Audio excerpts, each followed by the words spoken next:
ایک دفعہ سقراط اپنے شاگرد کے ساتھ بازار سے گزر رہا تھا۔ دونوں باتیں کرتے جا رہے تھے کہ ایک آدمی سامنے آیا اور سقراط کو برا بھلا کہنے لگا۔ سقراط اس آدمی کی باتوں کا کوئی جواب دیے بغیر مسکراتے ہوئے اس کے پاس سے گزر گیا۔ سقراط کو مسکراتے دیکھ کر وہ آدمی اور غصے میں آ گیا اور سقراط کو گالیاں نکالنے لگا۔ نہ صرف سقراط بلکہ اس کے خاندان کو بھی برا بھلا کہنے لگا۔ یہ سب ہونے کے باوجود بھی سقراط مسکراتے ہوئے آگے بڑھتا رہا۔ جب اس آدمی نے دیکھا کہ میری باتوں کا سقراط پر کوئی اثر نہیں ہو رہا تو وہ منہ ہی منہ میں بڑبڑاتے ہوئے ان کے راستے سے ہٹ گیا۔ شاگرد نے سقراط سے پوچھا کہ آپ نے اس آدمی کا جواب کیوں نہیں دیا اور آپ مسکراتے کیوں رہے؟ کیا آپ کو اس کی کوئی بات بری نہیں لگی؟ کیا آپ کو اس کی کسی بات پر دکھ نہیں ہوا؟ اس کی بات کا جواب دیے بغیر اس نے شاگرد کو پیچھے آنے کا اشارہ کیا۔ شاگرد خاموشی سے اس کے پیچھے پیچھے چلنے لگا۔ وہ دونوں چلتے چلتے سقراط کے گھر تک پہنچ گئے۔ شاگرد کو باہر رکنے کا اشارہ کر کے سقراط گھر کے اندر چلا گیا۔ اس کے ہاتھ میں ایک میلا سا بدبودار تولیہ اور کچھ کپڑے تھے جو لگتا تھا کسی کچرے کے ڈرم سے نکالے گئے تھے۔ سقراط نے وہ تولیہ شاگرد کے ہاتھ میں تھمایا اور بولا، یہ لو، اس سے اپنا ہاتھ منہ صاف کرو اور یہ والے کپڑے پہن لو۔ شاگرد نے انہیں ہاتھ میں لیتے ہی دور پھینک دیا۔ میں انہیں کیسے پہن سکتا ہوں؟ یہ تو انتہائی گندے اور بدبودار ہیں۔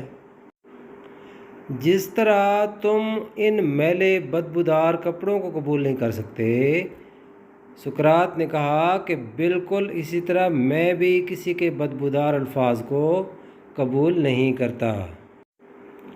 اگر کوئی بغیر کسی وجہ کے آپ کو برا بھلا کہتا ہے اور آپ اس کی باتوں سے پریشان ہو جاتے ہیں، اپنے کام چھوڑ کر اس کی ان فضول باتوں کے بارے میں سوچنے لگتے ہیں، ان باتوں پر غصہ کرنے لگتے ہیں، تو یہ بالکل ایسی ہی ہے جیسے آپ نے اپنے اچھے اور صاف ستھرے کپڑے چھوڑ کر کسی کے دیے ہوئے میلے کچیلے اور بدبودار کپڑے پہن لیے ہوں۔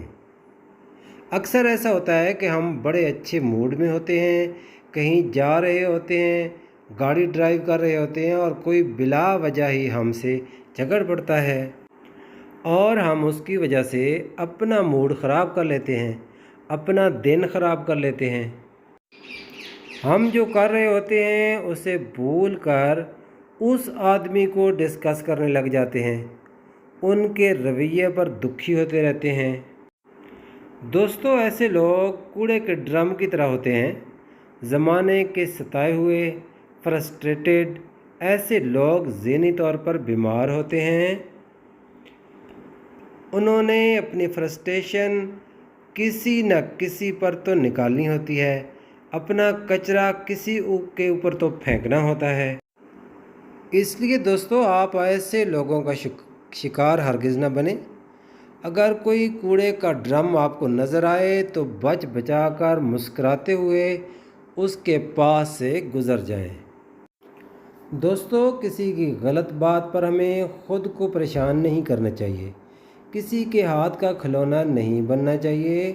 کوئی جب مرضی آ کر ہمیں غصہ دلا جائے، ہمارے دل اور دماغ پر صرف ہمارا ہی کنٹرول ہونا چاہیے۔